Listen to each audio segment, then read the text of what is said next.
Oh, yes, we're live.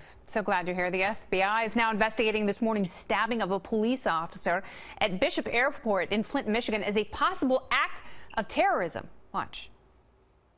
When the subject went up to the officer and stabbed him, he continued to exclaim Allah, and he made a statement something to the effect of, "You have killed people in Syria, Iraq, and Afghanistan, and we are all going to die." Thus, our determining, obviously, this, we're going to investigate it as a terrorist act. All right, the officer injured in the incident, Jeff Neville, is currently listed, thank God, in stable condition, and the attacker is in custody. The FBI has also revealed that he's Canadian, and they consider this an isolated incident. But is it too soon for them to make that determination? Bryan Suits joins me now, KFI AM 640 radio host and Iraq combat veteran. Suitsy, welcome back. The motive is a mystery.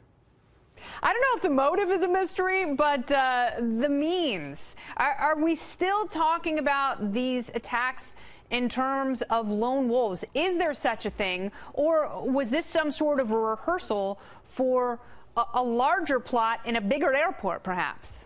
No, I do think we're still dealing with individuals who are maybe in a bad place in their lives personally, and the ISIS message is getting to them.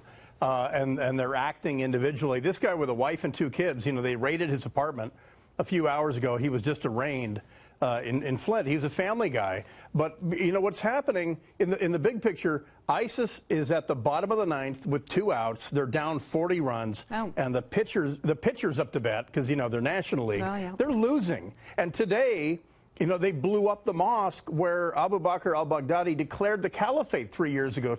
Today was probably the penultimate day before the official end of ISIS.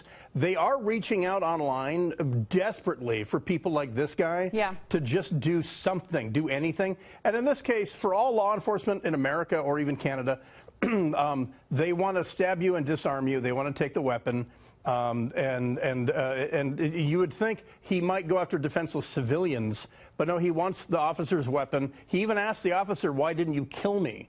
You know, the guy was seeking to be killed in this attempt. And so if you're in law enforcement around America, you should keep an eye on this and have that mindset to do what Lieutenant Neville did today in Flint. Continue fighting, because this guy brought a knife to a gunfight. Yeah. And, you know, just fight him. And then the other thing, by the way, a heads up, ISIS has also suggested to lone wolves to tail people leaving public shooting ranges and then carjack them and take their weapons. Wow. So for civilians, this should concern you. But I still think, you know, this is where ISIS is in 2017.